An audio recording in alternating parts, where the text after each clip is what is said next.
Hi everyone, hope you all are good. तो students आज हम लोग क्लास 10 का इंग्लिश देखने वाले हैं। जी हाँ बच्चों, क्लास 10 का इंग्लिश। और जो फर्स्ट फ्लाइट का पहला चैप्टर है, एक पोयम है ना, एक पोयम है, a letter to God, a letter to God. NCERT, complete NCERT है बच्चों। बहुत ही अच्छे से, बहुत ही इजी वे में हम लोग इसको समझने की कोशिश करेंगे।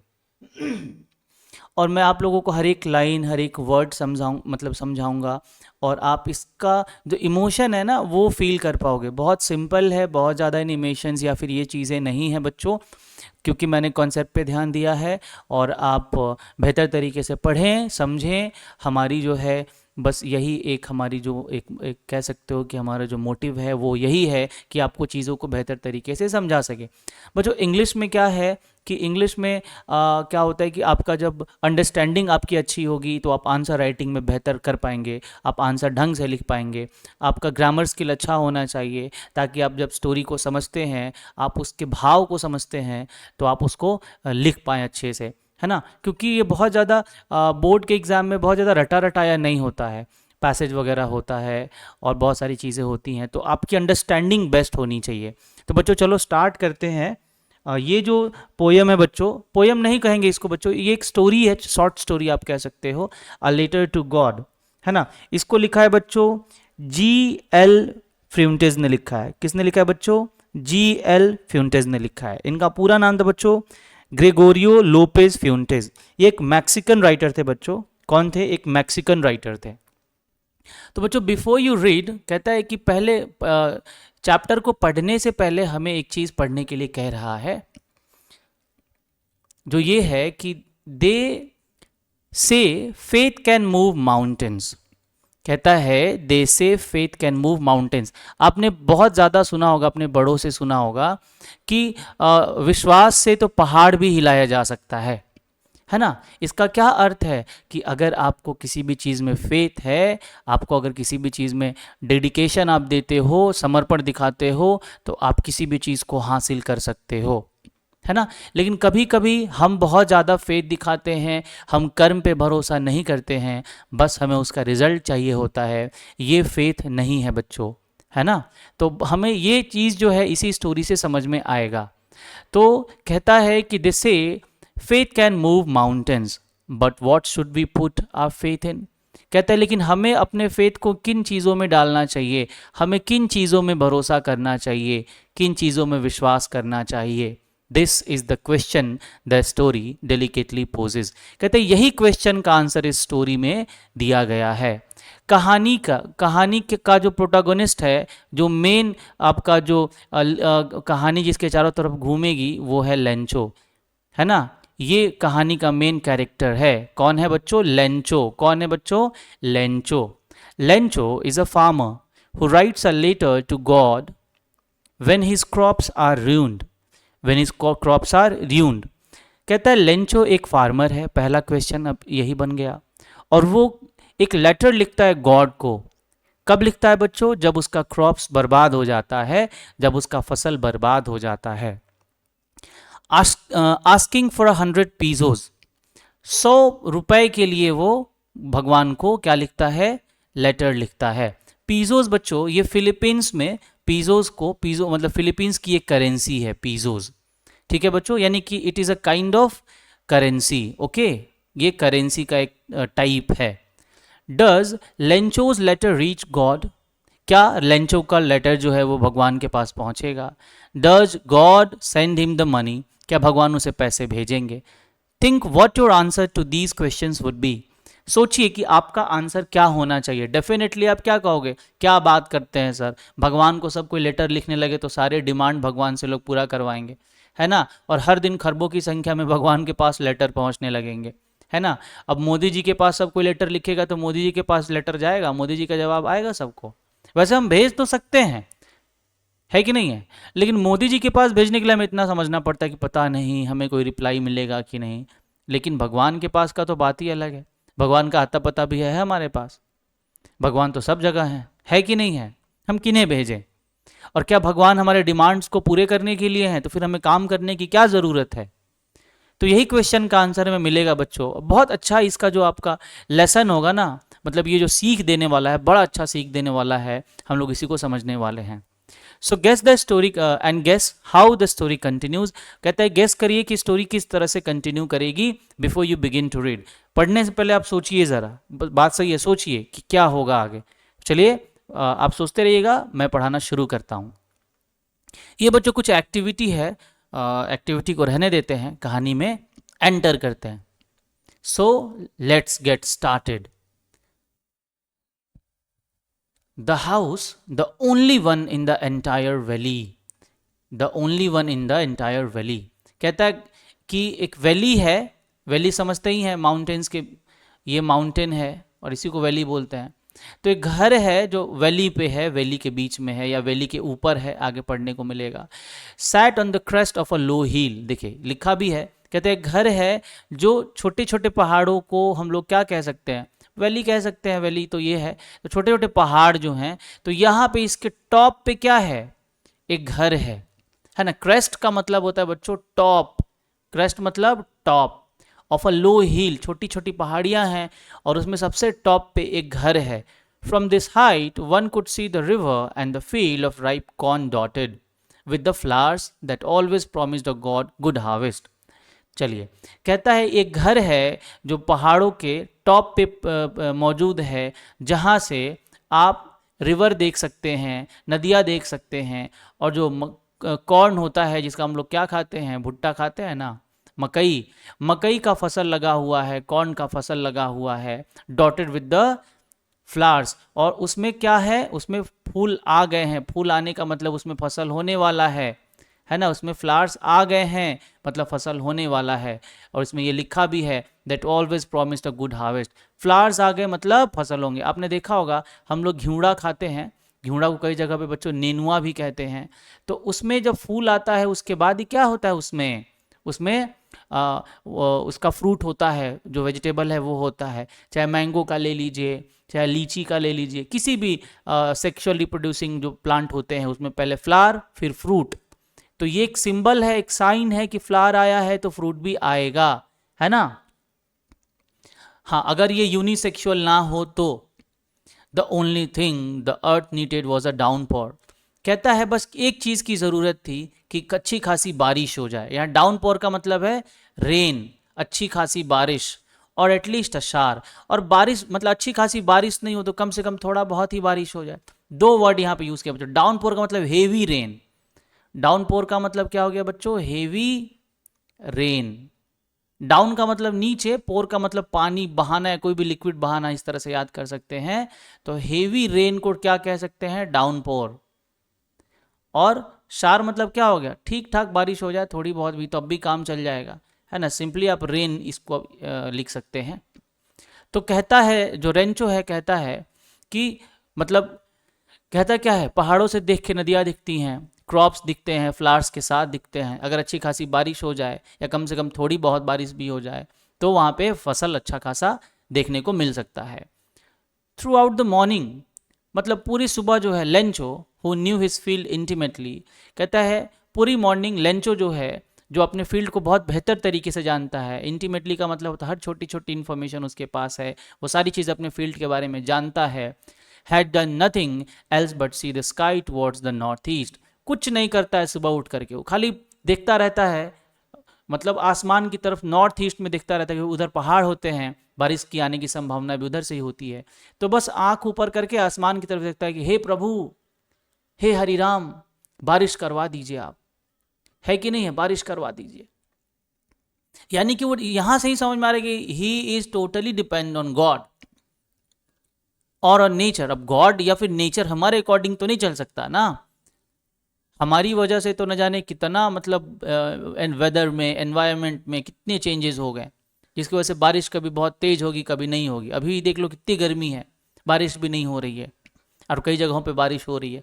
तो we can not depend on God entirely, we should not, at least we should do something, है ना। God is not sitting for us, he is not our servant. Faith अपनी जगह पे ठीक है, but we can not ask him to do something for us, ठीक है। So now we are really going to get some water, the woman who was preparing supper replied. अब यहां से कहानी डायरेक्ट स्पीच में आती है, यानी कि एक लेडी है, एक औरत है जो कहती है, आहा अब लगता है कि अब हमें थोड़ी बारिश, थोड़ा पानी देखने को मिल जाए। ये औरत कहती है जो कि सपर तैयार कर रही है। सपर मतलब रात का खाना। रात के खाने को क्या कहते हैं बच्चों? सपर। आप इसको डिनर भी कहते हो। ये कहती है, यस गॉड विलिंग, अगर भगवान ने चाहा तो बारिश जरूर होगी। The older boys where working in the field, मतलब इससे ये समझ में आ रहा है कि जो बड़े बच्चे थे, इनके बच्चे होंगे, तो इनके जो बड़े बच्चे हैं ये बेचारे खेतों में काम कर रहे हैं। वाइल, जबकि द स्मॉलर वंस, जो छोटे बच्चे थे, ones who were playing near the house, वो घर के पास खेल रहे थे। छोटका सब तो खेलता ही है, खाली मजा करेगा, बड़ा वाला बच्चा सब काम करता रहेगा, है कि नहीं है कि नहीं? घर में देखो तो बड़े वाले जितने होंगे सब काम करते रहेंगे, कई बार छोटे वाले भी काम करते हैं। तो ये छोटे वाले खेल रहे हैं। Until the woman call to them all, यानी कि जब तक उसकी माँ यानी कि वुमन उनको बुलाती नहीं है तब तक वो बाहर ही रहते हैं। बड़े वाले काम कर रहे होते हैं, छोटे वाले खेल रहे होते हैं। Come for dinner, it was during the meal. अब उनकी माँ आवाज लगाती है, चलो बच्चों खाने के लिए चले आओ, अब ये समय खाने का हो गया है। So it was during the meal that just as Lencho had predicted, खाने का समय ही हुआ था कि लेंचो जो है वो प्रेडिक्ट करता है, मतलब वो भविष्यवाणी करता है। Big drops of rain begin to fall, जैसे ही वो कहता है कि बारिश होने वाली है, बारिश होना स्टार्ट हो जाता है बच्चों। बहुत तेज बारिश हो रही है। बिग ड्रॉप्स ऑफ रेन, बड़े बड़े पानी की बूंदें गिरने लगी। In the north east huge mountains of clouds could be seen approaching, north east से बड़े बड़े काले काले मेघ जो हैं, बादल जो हैं, वो दिखने स्टार्ट हो जाते हैं। कुड बी सीन अप्रोचिंग, यानी आने स्टार्ट हो जाते हैं। अप्रोचिंग का मतलब दिखना, आना। The air was fresh and sweet, बारिश के पहले जो हवा बहती है बच्चों कितनी फ्रेश होती है, आपने महसूस किया होगा, और कितनी स्वीट होती है। The man went out for no other reason than to have the pleasure of feeling the rain on his body. आदमी बाहर जाता है, क्यों जाता है बाहर? फॉर नो रीज़न, कोई दूसरा रीज़न नहीं होता है, बल्कि उसे उस बारिश का आनंद लेना था, उसे महसूस करना था कि जिस बारिश का वो बहुत समय से इंतज़ार कर रहा था, आखिरकार वो बारिश होने लगी और वो बाहर निकल के अपने बॉडी पे उन बूंदों को महसूस करता है ना। And when he returned he exclaimed, जब वो लौटता है तो वो कहता है, क्या कहता है? दीज आरंट रेन ड्रॉप्स, ये पानी की बूंदें नहीं हैं, फॉलिंग फ्रॉम द स्काई, जो आसमान से गिर रही हैं। दे आर न्यू कॉइन्स, ये हमारे लिए नए पैसे हैं, ये हमारे लिए सिक्के हैं, ये हमारे लिए रुपए हैं। The big drops are 10 cents, कहता है बड़ी बड़ी पानी की जो बूंदें हैं बच्चों वो 10 सेंट हैं। सेंट आपको पता होगा, जो सेंट है, सेंट जो है वो $1 का 100th पार्ट होता है, 1/100, ये 1 सेंट हो गया $1 का। तो कहता है कि ये जो बड़े बड़े पानी की बड़ी पानी की जो बूंदें हैं वो एक बूंद 1 सेंट 10 सेंट के बराबर है, और छोटी छोटी पानी की जो बूंदें हैं, लिटिल वंस आर 5, वो 5 सेंट के बराबर है। विद अ सेटिस्फाइड एक्सप्रेशन, उसके चेहरे पे एक बहुत ही संतुष्टि का भाव था, एक्सप्रेशन बहुत सेटिस्फेक्शन था उसका, मतलब बहुत सेटिस्फाइड एक्सप्रेशन के साथ वो चीज़ें कह रहा था। ही regarded the field of ripe corn with its flowers draped in a curtain of rain, कहता है कि वो बारिश के साथ, कर्टेन का मतलब क्या होता है? पर्दे की तरह। ड्रैप्ड का मतलब होता है पूरा ढका हुआ, है ना। तो उसका जो फील्ड था, उसका जो खेत है कॉर्न का, वो पूरे पानी से एकदम ढका हुआ था, मतलब पूरा लबलबा करके जो है खेतों में पानी से जो है वो ढका हुआ था, है ना, पानी भर गया था अच्छे तरीके से। बट सडनली, अब देखिए अचानक, a strong wind begin to blow, एक काफ़ी तेज़ हवा बहने लगती है। अलॉन्ग विद द रेन, हवा के साथ साथ बारिश अभी भी जारी है। Very large hail stones begin ले, अब तो दिक्कत हो गया, अब तो यहाँ पे हेल स्टोन्स भी गिरने लगते हैं। यानी कि यहाँ पे हेल स्टोन का मतलब जिसे हम लोग क्या कहते हैं, बर्फ गिरना, यानी कि पत्थर गिरने भी स्टार्ट हो जाते हैं, यानी कि आसमान से अब बर्फ भी गिर रहा है। आपने देखा होगा हम लोग जब बारिश होता था तो बारिश होने से पहले कभी कभी या बारिश के साथ भी बहुत बर्फ़ गिरता है, और ये ज़्यादातर ठंड और गर्मी के बीच में होता है, क्योंकि वो जो बादल होते हैं वो ठीक से पिघल नहीं पाते हैं और वो बर्फ़ बन के नीचे गिरने लगते हैं, है ना। तो हेल स्टोन्स उसी को कहते हैं। अब ये तो अगर गिर रहा है इसका मतलब ये पूरे क्रॉप्स को बर्बाद कर देगा। इस बेचारे का मतलब भला हो, बारिश मना रहा था, बारिश के साथ साथ हेल स्टोन्स भी होने लगा। अब क्या कहता है जरा देखते हैं। These truly did resemble new silver coins. अब ये कहता है पक्का ये नए सिल्वर कॉइन्स हैं। The boys exposing themselves to rain. ये कौन कह रहा है? ये बेचारा रेंचो नहीं कह रहा है, ये तो बेचारा दुखी होगा, बाप रे कह रहा होगा तो सब बर्बाद हो। लेकिन बच्चों को तो मजा है, अरे तो बर्फ गिर रहा है, बर्फ चुनने चलो। हम लोग काफी चुनते थे, है ना, कलेक्ट करने के लिए निकल जाते थे, मजा आता था। अब बच्चे कहते हैं कि पिताजी ये तो नए सिल्वर कॉइन्स हैं, क्योंकि सिल्वर कलर के दिखते भी हैं। Ran out to collect the frozen pearls. अब देखिए ये बच्चे भी क्या हो गए हैं, ये इन फ्रोजन पॉल्स को चुनने के लिए निकल गए। फ्रोजन पॉल, फ्रोजन मतलब जमा हुआ। जाहिर सी बात है कि पानी का जो बर्फ है वो जमा ही रहता है। बर्फ है तभी तो जमा है, तभी तो बर्फ कह रहे हैं। पर्ल का मतलब मोती की तरह चमकते हुए दिखाई दे रहे थे। देखिए ड्रैप्ड का मीनिंग भी लिखा हुआ है कवर्ड, है ना, कवर्ड। तो कवर्ड विथ क्लोथ, यहाँ पे कवर्ड विथ रेन हो जाएगा। It's really getting bad now exclaimed the man. बेचारा रेंचो कहता है अब ये बहुत बुरा हो रहा है हमारे साथ। I hope it passes quickly. कहता है मैं आशा करता हूँ कि जल्द ही ये जो हेल स्टोन हो रहा है ये जल्दी ख़त्म हो जाए, जल्दी निकल जाए, है ना। It did not pass quickly, लेकिन ओह बेचारे की मनोकामना पूर्ण नहीं हुई, ये जल्दी ख़त्म नहीं हुआ। For an hour the hell rained on the house. एक घंटे तक हेल रेन यानी कि बर्फबारी जारी रही, है ना। स्नोफॉल नहीं बच्चों, हेल स्टोन, बर्फ पत्थर का गिरना जारी रहा। पत्थर मेरे कहने का मतलब उन उन उन स्ट्रॉन्ग आइस क्रिस्टल से है जो आसमान से गिर रहे हैं।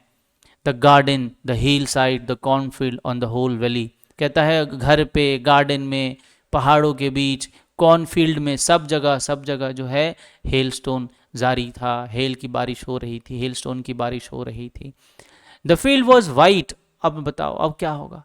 पहले बेचारे का फूल से पूरा खूबसूरत दिख रहा था, अब बर्फ से खूबसूरत दिख रहा है। लेकिन ये खूबसूरती देखने भर ही थी, इसके लिए एक श्राप की तरह थी। यानी कि पूरा का पूरा फील्ड जो है बर्फ से अब क्या हो गया था, कवर्ड हो गया था। कवर्ड विथ सॉल्ट, ऐसा लगता है सॉल्ट से कवर कर दिया गया है ना, क्योंकि बर्फ भी सॉल्ट के कलर के ही दिखाई देते हैं। Not a leaf remain on the trees. एक भी पत्ते नहीं दिखाई दे रहे थे, सारे झड़ गए थे। The corn was totally destroyed. ओहो, कहानी में यहाँ पे ट्विस्ट आ गया बच्चों। पूरा का पूरा कॉर्न जो है वो डिस्ट्रॉय हो गया, बर्बाद हो गया। The flowers were gone. सारे फूल झड़ गए from the plants. Lencho soul was filled with sadness. और बेचारा लेंचो की जो आत्मा है ये पूरी की पूरी तरह से उदासीनता से भर गई। वो पूरा उदास हो गया, क्योंकि जिस होप से वो बारिश की कामना कर रहा था वो पूरा नहीं हो पाया। बारिश के साथ साथ उसे हेल स्टोन्स भी देखने को मिले, जिसने पूरे फसल को बर्बाद कर दिया। When the storm had passed, आखिरकार जब स्टॉर्म खत्म हुआ, जब आंधी तूफान खत्म हुए, he stood the middle of the field, और वो जाकर के खेत के बीच में खड़ा हुआ। and said his sons, और वो अपने बेटों से कहता है a plague of locust would। Locust का मतलब होता है बच्चों टिड्डा। आपने सुना देखा होगा टिड्डा, बड़े बड़े टिड्डे, ये फसल बर्बाद करने के लिए काफ़ी पॉपुलर है, ये पूरे फसल को बर्बाद कर देते हैं। तो ये क्या कहता है कि अ plague of locust would have left more than this. देखिए कमेंट कर रहा है, ये टॉन्ट कर रहा है कि अगर प्लेग भी हमारे फसल को बर्बाद करता तो इससे ज़्यादा छोड़ जाता। देख रहे हैं, अगर प्लेग का भी झुंड जो है, प्लेग ऑफ लोकस्ट, माफ़ करिएगा, लोकस्ट, ओहो मैंने एक सेकेंड, लोकस्ट, ध्यान दीजिएगा बच्चों यहाँ पे करेक्शन है, प्लेग ऑफ लोकस्ट। प्लेग तो बीमारी को कहते हैं, लेकिन लोकस्ट का जो झुंड होता है उसे क्या कहते हैं, प्लेग कहते हैं। तो ये insect which fly in big swarms, swarms का मतलब झुंड, एंड डिस्ट्रॉय क्रॉप्स। तो कहता है plague of locust would have left more than this.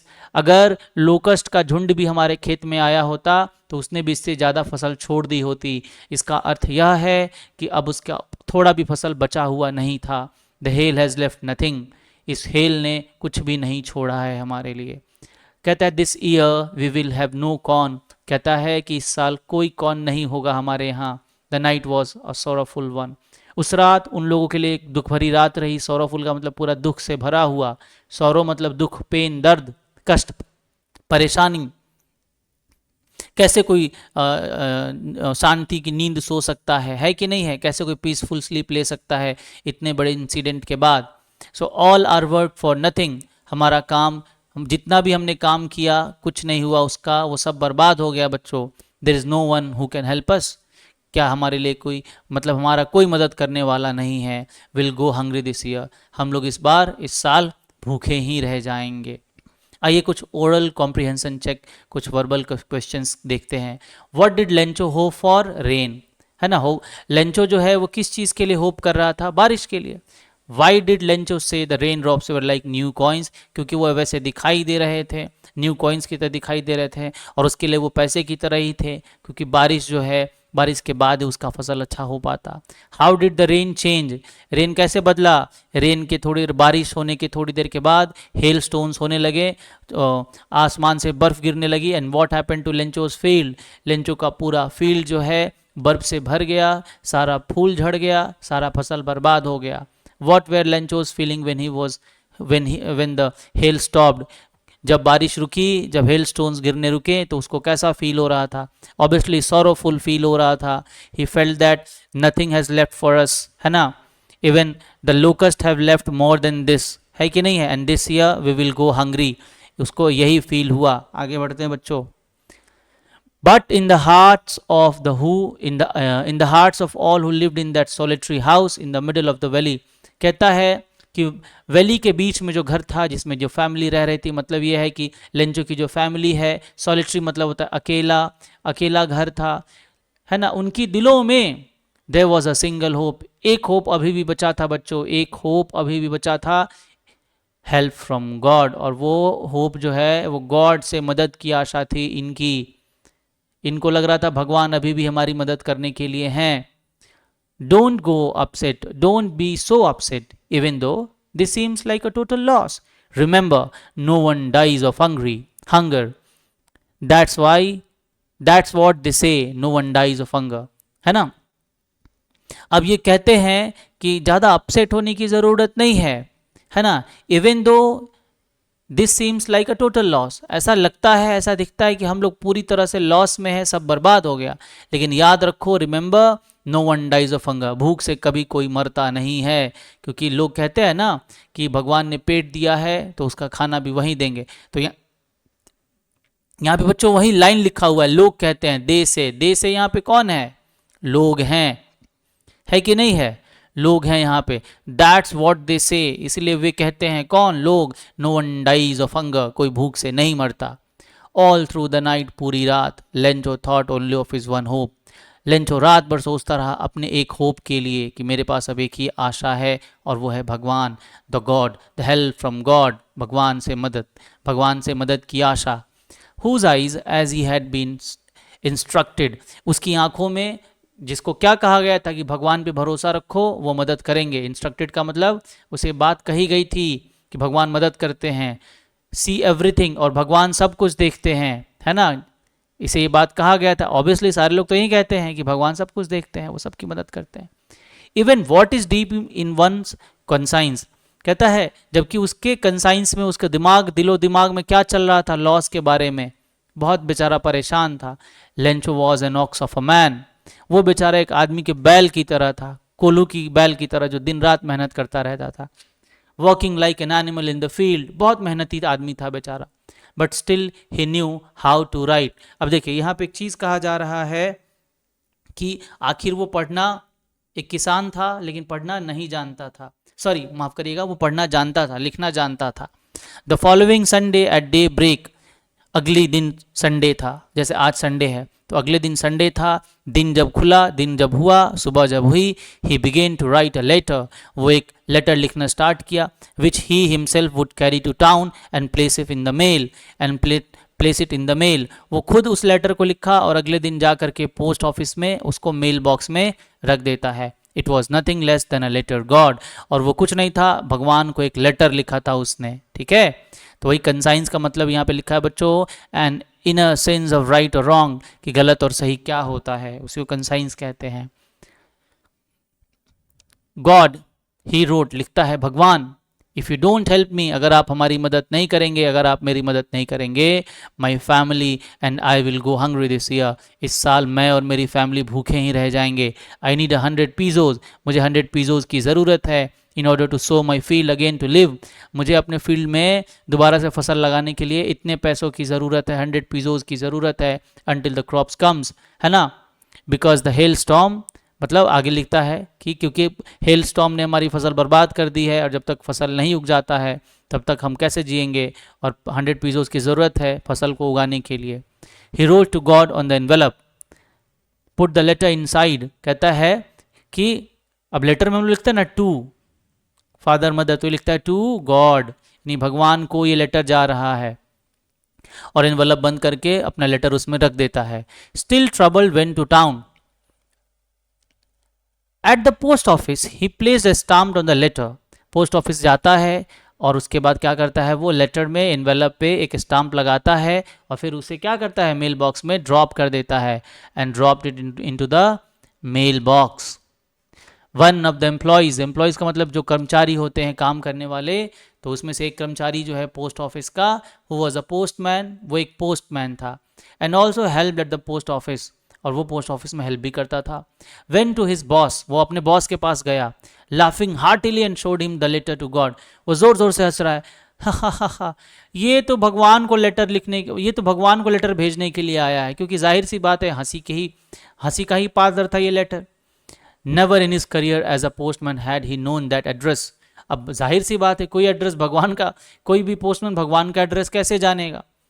The postmaster a fat amiable, जो पोस्ट मास्टर था, है ना, मतलब जो क्या होता है पोस्टमैन का मास्टर, वही सबको कहता है ये लेके जाओ, वो लेके जाओ, यहाँ लेके जाओ, वहाँ लेके जाओ, सबका सुपरवाइजर। अ फैट मतलब मोटा, अमीएबल का मतलब होता है फ्रेंडली एंड प्लेजेंट, मतलब ठीक ठाक आदमी, बेहतर आदमी। फेलो मतलब आदमी, a fat amiable fellow also broke out laughing, ये भी बेचारा हंसने लगता है।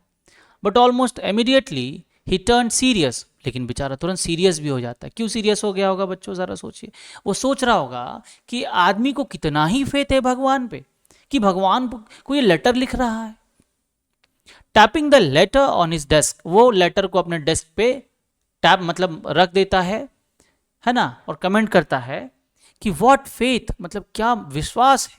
आई विश, मैं भी आशा करता हूँ, I had the faith of the man who wrote this letter, मुझे भी इस आदमी की तरह भगवान पे भरोसा होता, है ना, starting up a correspondence with God, भगवान की तरह मुझे भी इस आदमी की तरह भरोसा होता। So in order not to shake the writer's faith in God, कहता है कि भगवान पे इस आदमी का फेथ कमजोर नहीं हो, शेक मतलब हिले नहीं, कमजोर नहीं हो। The post master came up with an idea, उसको एक आइडिया आता है। आंसर द लेटर, लेटर का आंसर भेजो, रिप्लाई करो। देखिए ये क्या कर रहा है, ये इसलिए ऐसा कर रहा है ताकि उस आदमी का भगवान से भरोसा नहीं टूटे।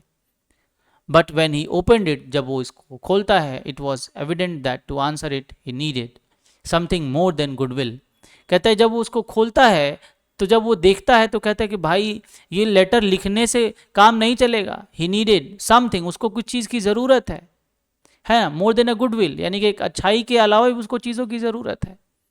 इंक एंड पेपर, यानी इंक पेपर और एक अच्छी सोच से ज़्यादा चीज़ों की उसकी ज़रूरत है, क्योंकि वो तो पैसे मांग रहा था। बात समझ में आ रहा है, मतलब ऐसा होता कि भगवान की तरफ से उसको होप लिख के भेज दिया जाता तो ये भेज देता, लेकिन उसने तो पैसे मांगे थे, तो इसको इंक पेपर और गुडविल से ज़्यादा चीज़ों की ज़रूरत थी, यानी पैसों की ज़रूरत थी। But he stuck to his resolution, लेकिन वो अपने संकल्प पे क्या था, अडिग था, नहीं मुझे उसकी मदद करनी है। He asked for money from his employees, अब क्या करता है ये बेचारा, ये जितने भी लोग काम करते हैं पोस्ट ऑफिस में, उन सब लोगों से, सारे एम्प्लॉयज से कहता है, he himself give part of his salary, देखिए ये अपने सैलरी का कुछ हिस्सा, and several friends of his were obliged, है ना, to give something for an act of charity, और सारे दोस्तों से कहता है, और सारे दोस्त लोग भी क्या करते हैं, थोड़े थोड़े पैसे इकट्ठा करते हैं for an act of charity, charity का मतलब ताकि किसी की मदद हो जाए, किसी की थोड़ी सी मदद हो जाए, तो सारे लोग पैसे जमा करके और फिर ये लोग डिसाइड करते हैं कि वो उसे लेटर के आंसर के तौर पे ये उसे पैसे भेजेंगे। It was impossible for him to gather together the 100 pesos, लेकिन उसके लिए इम्पॉसिबल था, 100 पीजोज काफ़ी ज़्यादा अमाउंट हो रहा था उसके लिए. So he was able to send the farmer only little more than half, यानी कि आधे से कुछ ज़्यादा, मान लीजिए 70 पीसोज उसको भेजेगा. He put the money in an envelope, वो उसने क्या किया, एनवेलप में उसने पैसे रखे, एड्रेस टू लेंचोज, और लेंचो के एड्रेस पे उसे भेज दिया. And with it a letter containing only a single word as a signature, God. और ज़्यादा कुछ नहीं लिखा गया, बस सिग्नेचर के तौर पे लिख दिया गया गॉड. अब देखिए, फिर आते हैं ओरल कॉम्प्रिहेंशन पे. हु और what did Lencho have faith in, God पे, यानी कहता है कि किस पे भरोसा था लेंचो का, तो Lencho had faith in God. What he did do, उसने क्या किया, he wrote a letter to God and asking for 100 pesos, 100 pesos की मांग की उसने भगवान से. Who read the letter, the postman, no the postmaster, postman and postmaster दोनों ने पढ़ा. What did the postmaster do then, आखिर पोस्ट मास्टर ने क्या किया, he collected money from his employee friends and he send the money to the farmer, to Lencho, है ना. चलिए आगे बढ़ते हैं, आगे की कहानी शुरू करते हैं. The following Sunday, Lencho came a bit earlier than usual to ask if there was a letter for him. अगले संडे क्या हुआ, लेंचो जो है थोड़ा जल्दी आया, क्योंकि उसे ऐसी आस थी, उसे ऐसा भरोसा था कि एक लेटर उसके लिए आया होगा. It was the postman himself, और खुद पोस्टमैन आया था, who handed the letter to him, है ना.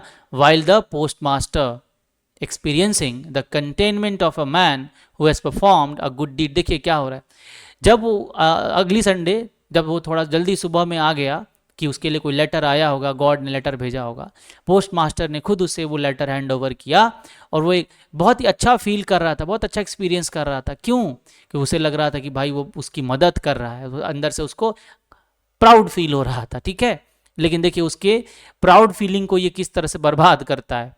Lencho showed not the slightest surprise on seeing the money. अब देखिए, जब लेंचो ने लेटर खोला, एनवेलप खोला, उसको अंदर पैसे दिखे, उसको थोड़ा भी सरप्राइज नहीं हुआ. गजब का आदमी है. क्यों भाई, सच वॉज हिज कॉन्फिडेंस, उसका कॉन्फिडेंस इतना तगड़ा था कि but he became angry when he counted the money.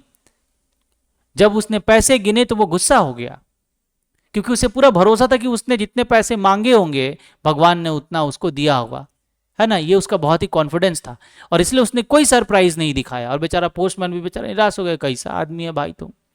God could not have made a mistake. अब कहते हैं भगवान ऐसी गलती कैसे कर सकते हैं. देखिए भगवान को कह रहा है आप ऐसी गलती कैसे कर सकते हैं. Nor could he had denied Lencho what he had requested. कहते हैं मैंने आपसे जो मांगा था आपने उतना तो मुझे दिया ही नहीं, आपने तो इनकार कर दिया जो मैंने आपसे रिक्वेस्ट करी थी. Immediately Lencho went up to the window to ask for paper. और उसी समय वो पोस्ट ऑफिस के विंडो पे जाता है और कहता है भैया मुझे एक पेपर और इंक दो, मुझे दोबारा से लेटर लिखना है, भगवान गलती से कम पैसे भेजे हैं. On the public writing table, आप पोस्ट ऑफिस में देखोगे या फिर बैंक में एक राइटिंग टेबल होती है जहाँ पे सारे लोग लिखते रहते हैं. तो राइटिंग टेबल पे जाता है, ही स्टार्टेड टू राइट, और लिखना स्टार्ट करता है. With much wrinkling of his eyebrows, of his bro मतलब आईब्रोज, या फिर ब्राउ मतलब उसका माथा जो है, तो माथे पे सिकन के साथ, टेंशन के साथ. रिंकलिंग का मतलब सिकन, मतलब ऐसे माथा पे उसका एकदम रिंकलिंग दिखाई दे रहा है, रिंकल्स दिखाई दे रहे हैं, है ना. caused by the thought he had to make to express his ideas. वो अपने आइडिया को एक्सप्रेस करना चाहता, वो क्या लिखे. तो आखिर उसने लिखा. when he finished, जब उसने लिखना खत्म किया, he went to the window, फिर वो दूसरे विंडो पे गया स्टाम्प खरीदने के लिए, to buy a stamp which he licked and then affixed to the envelope. और उसने licked मतलब उसमें उसने गम लगाया. वैसे गम लगाने का मतलब ये लिक मतलब चाटना होता है, कई लोग चाट करके भी जो है अपने सलाइवा से भी उसको साट देते हैं, और उसको फिर क्या कर दिया, अफिक्स कर दिया. अफिक्स मतलब उसको साट दिया. Affix the envelope with the blow of his fist. Blow fist मतलब मुट्ठी से मार करके, एक मुक्का मार के साट दिया. The moment the letter fell into the mail box, mail box में आखिर उसने उस लेटर को डाला. The postmaster went to open it. Postmaster जब देख रहा था कि भाई आदमी कर क्या रहा है, तो जैसे उसने लेटर को उसमें डाला, पोस्ट मास्टर गया और उसने खोला और देखा, उसमें लिखा था, लेटर में लिखा था, गॉड भगवान, of the money that I asked for, मैंने जो पैसे आपसे मांगे थे, ओनली 70 पीजोज रीच्ड मी, मेरे पास केवल 70 पीजोज ही आए हैं. सेंड मी द रेस्ट, मुझे बाकी के पैसे भेजिए। वाह confidence. Since I need it very much, मुझे इसकी बहुत ज़रूरत है। But don't send it to me through the mail, मुझे मेल के थ्रू मत भेजिए। हाँ भगवान तुमको खुद रात को आके तुम्हारे तकिए के नीचे रख के जाएंगे, गज्जब आदमी हो, है ना। Because the post office employees, क्योंकि पोस्ट ऑफिस के जो एम्प्लॉइज थे, आर बंच ऑफ क्रुक्स, चोरों का एक दल है। वाह गजब का रेंचो भाई, तुम दिल खुश कर दिया, है ना। कहता है बंच ऑफ क्रुक्स, मतलब चोरों का एक दल है, ये सब ठगिए हैं, ठग हैं ये लोग, लेंचो कहता है। अब बताइए इन लोगों को कभी मन करेगा दोबारा ऐसे आदमी की मदद करने के लिए? तो आपको इससे क्या सीख मिलती है, क्या समझते हैं आप बताइए? फेथ अपनी जगह पे ठीक है, विश्वास का मतलब अंधविश्वास नहीं होता है, ब्लाइंड फेथ नहीं होता है कि हम भूखे हैं, हम बीमार से तड़प रहे हैं, मर रहे हैं, और हम ये कह रहे हैं कि भगवान आओ मुझे ठीक कर दो। एक आदमी को सांप ने काट लिया, जहरीले कोबरा ने काट लिया, और वो कहता है भगवान इसको ठीक कर दो। वो किसी ओझा के पास जाता है, वो किसी मौलवी के पास जाता है, वो किसी ऐसे आदमी के पास जाता है जो झाड़ फूक करता है, और कहता है इसको ठीक कर दो। संभव है? उसको तो एंटी वेनम देना पड़ेगा। तो फेथ बच्चों ठीक है, आप लोग भी अगर आपको ऐसा लगता है बिना पढ़े भगवान, आपने पढ़ाई नहीं करी, रिजल्ट के सुबह आप उठे, भगवान के सामने अगरबत्ती जल रहे, भगवान मुझे पास कर दो, मैं 1 किलो लड्डू चढ़ाऊंगा, ये संभव है? ऐसा होता है? तो ऐसा फेथ नहीं रखना है बच्चों। आप सोचिए कि इन एम्प्लॉयज को कैसा फील हुआ होगा। खैर इन लोगों ने सोचा होगा कि चलो भगवान पे फेथ है इसका इतना, तो इन लोगों ने यही सोच करके क्या किया, सोचा कि चलो इसके फेथ को टूटने नहीं देते। तो बस यही हमें शिक्षा मिलती है इससे कि हमें फेथ रखना है, लेकिन ब्लाइंड फेथ नहीं। ठीक है, आई होप अब स्टोरी खत्म हुई। क्वेश्चन आंसर आप खुद करिएगा, क्वेश्चन आंसर करने के बाद दिक्कत हुई तो मैं क्वेश्चन आंसर भी करवा दूंगा, आप कमेंट में कर दीजिएगा क्वेश्चन आंसर की ज़रूरत है तो। ठीक है, so thank you very much.